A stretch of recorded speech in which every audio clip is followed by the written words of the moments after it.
Why everyone's leaving New Zealand 6 days ago. But I do want to watch this because my editor, Zinjo, who's from New Zealand, is currently here in America. And I need to know why I can make fun of his country, okay? So why everyone is leaving New Zealand, let's find out. By the way, I've been to New Zealand. I did a trip with Aiden for, I don't know, a week and a half, 2 weeks. And it was beautiful and lovely and a great place. And I thought, wow, it's a really cool place to live. And I'm kind of jealous of New Zealanders. It's like such a gorgeous country. But now I'll learn why it actually sucks. Stay with a yard fan? We sort of did. I mean, he was also a Atrioc. He was a Marketing Monday guy. He told me specifically he didn't like the Hitman stuff.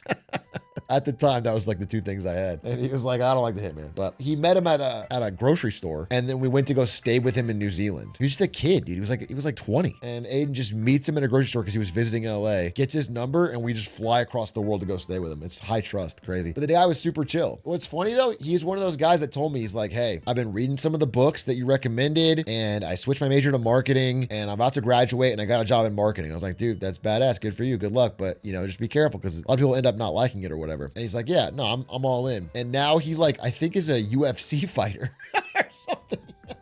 He did not like it. He switched out. I don't know his exact thing he's doing, but it's way different. He switched completely out. So it was just a funny follow-up, but he was a really good guy. In addition to its picturesque landscapes, a lot of that beauty also comes down to the fact that it is extremely remote. So much so that it's left off a lot of global maps, and it's home to a relatively small population of just 5.3 million people. These people enjoy a very high standard of living, good education, very stable government, good access to healthcare, and a relatively egalitarian culture. Seems great. Now, while all of this may sound great on a tourism brochure, it has had some unintuitive consequences on the national economy, an economy which was very unique to begin with. What is happening is that Kiwis are seeing a country that probably looks like a dreamland to most of the rest of the world, and they're leaving it. Why? From an already small population, New Zealand has one of the highest rates of emigration anywhere in the world, with a bulk of them just making the short jump across here to Australia. More than 10% of New Zealand's people currently live. I mean, to be clear, my editor, who is from New Zealand, lives in Australia now. 3 years ago, he moved to Australia. So he's actually the perfect, but I guess I don't know why, because it's so beautiful there. I mean, it really felt like a really wonderful, nice place to live. I mean, I'm sure it's just cost of living, right? But Australia can't be that much cheaper. This isn't a small issue either. There are, in some cases, just as many people leaving per capita from New Zealand as there are from third world countries embroiled in active conflicts. And of course, the question is, why? To make matters worse, the bulk of this exodus is made up of highly productive workers right at the start of their careers. New Zealand is broken and you're dumb to stay. That's a harsh headline. Now, the population is still growing, but that has been fueled largely by immigration to fill in the gaps left by the skilled workers who are leaving. Yo, we were there. We were at this exact beach. I was just gonna say, because Aiden walked into these, it's like a Louis Vuitton, Gucci, it's like fancy stuff, and Aiden walked in there and fucking shopped for way too long, wasting my fucking time. We were at this exact spot. This is like, I don't know. It's in the North Island where the ferry is. This was Aiden's slop store, yeah. And that itself is creating other problems, only making this whole issue Queenstown or harder Wellington, to I don't know address. which one. And then, on top of that, Yeah, New it Zealand is seeing was after we took the ferry. I don't know if it was the day before, the day after. the exact opposite problem coming the other way. A certain group of Australians are flooding into New Zealand and doing what Australians do best. So, what makes New Zealand's economy so unique? What are the issues causing so many Kiwis to leave New Zealand? And finally, why has this trend been so hard to reverse? Okay. We've all been there. You leave the house or the country and realise you forgot a file, or worse, an entire project folder sitting on your desktop at home. That's exactly why we use links in the description. That I always tell you to buy any desk. It was just a little ad reading included that said like, hey, you got to have a place to put your stuff, so buy any desk you can. And I think that's cool. Just anything that works. New Zealand's economy is largely defined by the realities that it is quite small and extremely remote. It has roughly the same total population as the city of Sydney just across the pond here in Australia, and even here in Australia itself, we're not exactly known for our massive population. But this is both a blessing and a curse. A curse in the sense that building globally competitive industries there is extremely difficult because almost anything that can be done in New Zealand can be done much cheaper at a much larger scale and much closer to shipping lanes up in Asia. This isn't just traditional heavy industries either. Financial services are usually a key export of comparatively advanced regional nations like this, but why would anyone go do their international banking in Auckland when there is Singapore, which is far closer physically to most commercial centres, but also far more integrated into the global financial system for most business requirements? Even if someone wanted financial services specifically for operations in this region, Sydney is right there with a more widely recognised currency and a bigger overall market. Dude, why don't they make it into an ultimate hub for nomad employees? You know, laptop jobs. It's just such a beautiful place to live. Why don't they just make it like, because our cost of living is ass? Yikes. What's more is that the political connections between Australia and New Zealand are so close that practically anything an international business would Wait, why don't they make the whole economy around cleaning Gabe Newell's billionaire doomsday bunker? Why don't they just expand the bunker so that like 1/3 of New Zealand can get a job maintaining and cleaning it? That would fix the economy. This closeness is an extremely big deal, so do keep that in mind.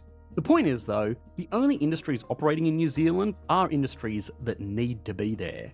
Tourism, local finance, local services, some regional maritime operations, they all play a role, and it must be remembered that the population is tiny, so there isn't a need for a huge number of huge services.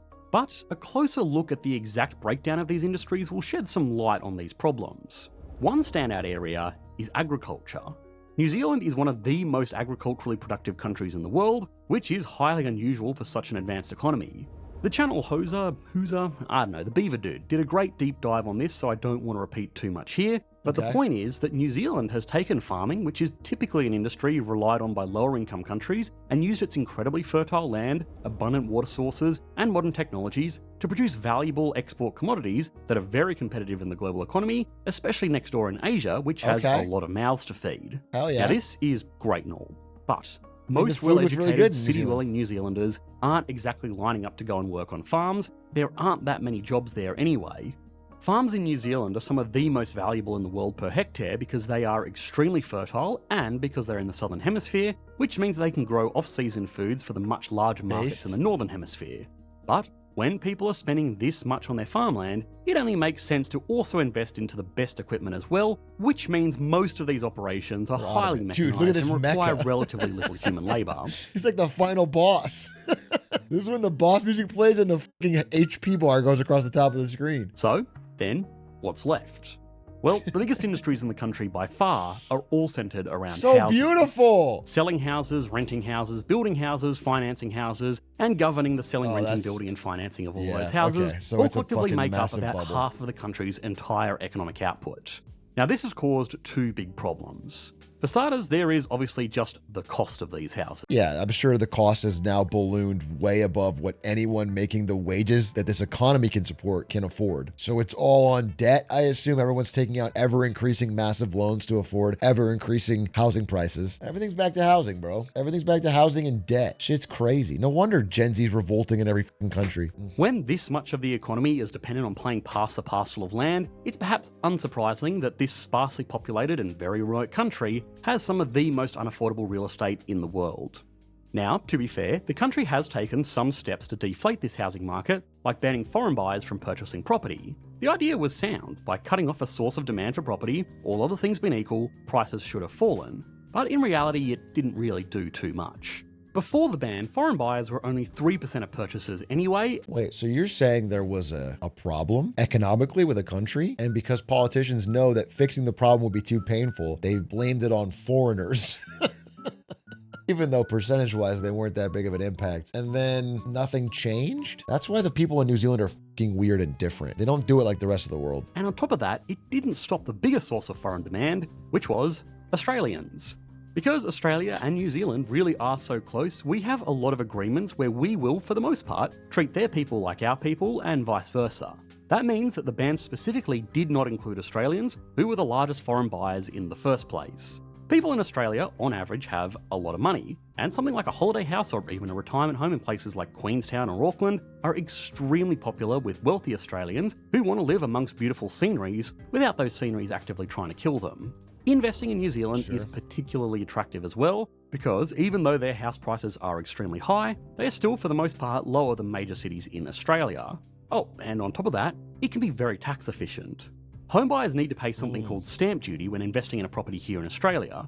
This is a fee of roughly 3% of the home price paid upfront, which doesn't sound too bad, but when a shack like this sells for $7 million, it does add up. Christ. New Zealand doesn't have this upfront fee, making it an attractive alternative. Of course, most demand comes from within the country, and for what it's worth, prices have been falling over recent years thanks to government policies that have largely made properties less tax-efficient investing vehicles. Okay, the that's changes good. themselves, just like the foreign investor ban, haven't actually been that huge. But even the indication that the government wanted to do something about house prices was enough to take a lot of the exuberance out of the market.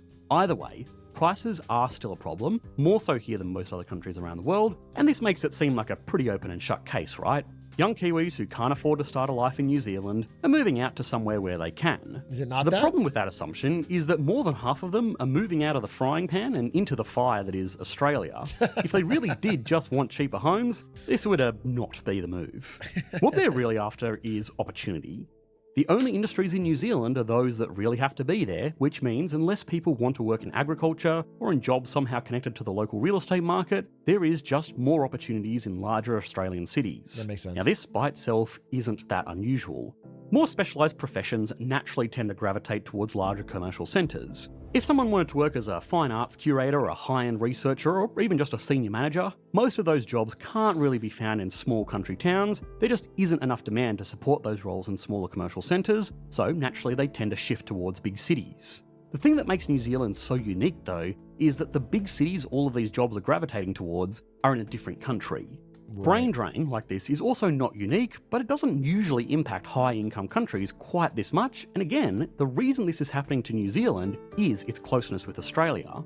For simplicity, the legal and political Yeah, I mean, this has happened to Canada in a bit with America. A lot of top Canadians have immigrated out even though they don't really want to, just because a lot of jobs opportunities are more in the U.S. Probably happening with some Eastern European countries and France, Germany. People from either side of the Tasman are England, free all of England to London, but that's the same country, but yes. to live, work and buy housing in either respective country with very few restrictions, which for New Zealanders means that there isn't much stopping their people from leaving. It's also worth mentioning that opportunities for education are generally more plentiful in the larger cities of Australia as well. We have a larger number of larger universities, and we treat students from New Zealand the same as local students when it comes to tuition costs and even government-operated student loans for certain Kiwis who meet residency requirements. As something of an anecdotal example, when my partner went to medical school, about half of the students in their year were from New Zealand because there were just more places available for this kind of study in Australia.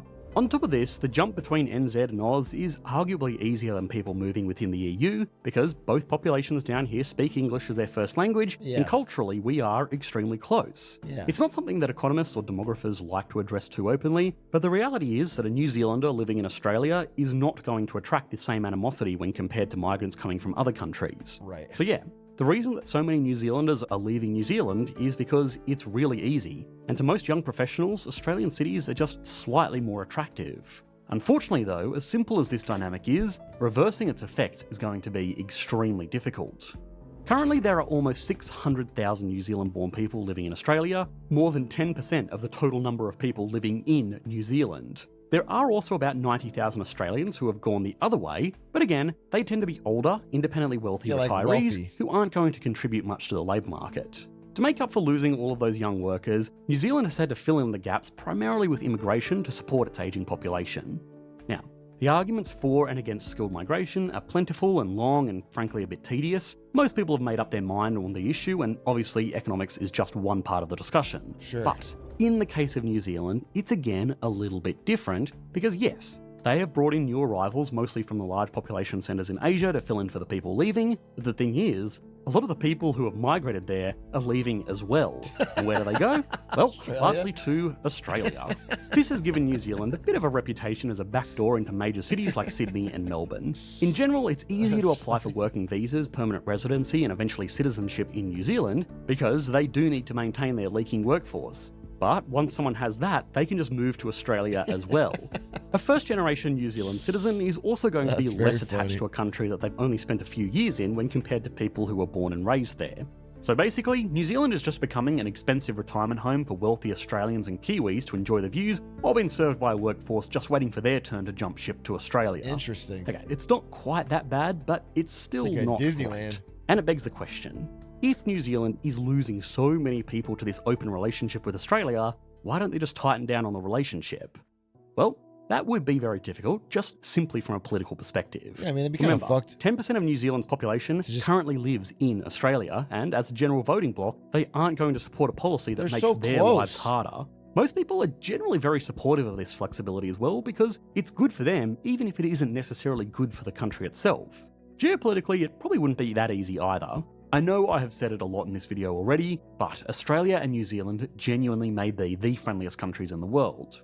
And then there is the economics. Obviously, losing so many young, productive workers hurts, but a lot of those workers don't leave forever. A lot of them return later in their careers with skills collected from Australia, and they often bring back a lot of cash with them too, which can then get pumped back into the local economy. Yeah, I mean, the idea that you should just clamp down and like lock people into New Zealand so they can't leave for better opportunities is crazy. You got to find an industry that can work and grow in New Zealand and make some jobs there. That's it. It is great. I mean, it's such a beautiful country. I'm shocked. I thought it would be more about housing costs and not just that they could, in a digital economy, you think you could bring something up. Chocolate milk. I do know that New Zealand has like world-class chalky milk. They've got like that unreal, we watched that, it went like insanely viral, is it Lewis Road or something? Lewis Road Creamery, and everyone was fucking waiting in line, and they were selling bottles for like $60. The actual solutions are going to be more considered steps just to make New Zealand rewarding to young workers. Now, of course, providing good jobs and reducing relative housing costs is easier said than done, but they do have some advantages.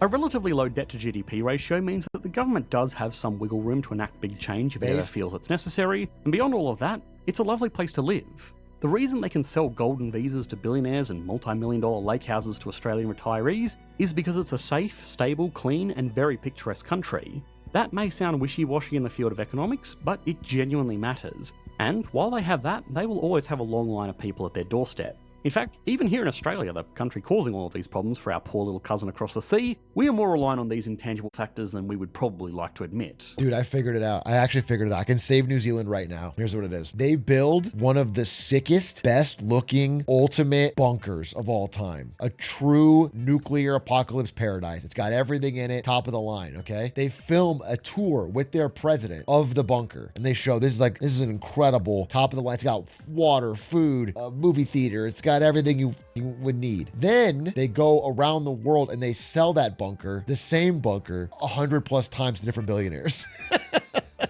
Okay, they print up different copies of the key and they sell it. They show them the walk through the tour and they're like, all right, we have a special bunker. We're going to sell it for, $500 million. And they sell it to all these people for the apocalypse. And they just kind of bank on the fact the apocalypse won't come. And if anyone wants to come and tour it, they carefully schedule it out so nobody else is touring it at the same time. So every time you tour it, you're like, wow, this is mine. And so you've just sold one bunker for billions and billions of dollars. And if the world does end, can default. Who cares? First come, first serve. Apocalypse happens and it's not your slot with a timeshare. Dude, a timeshare bunker for the apocalypse is so funny. You gotta really hope the nukes drop in your week.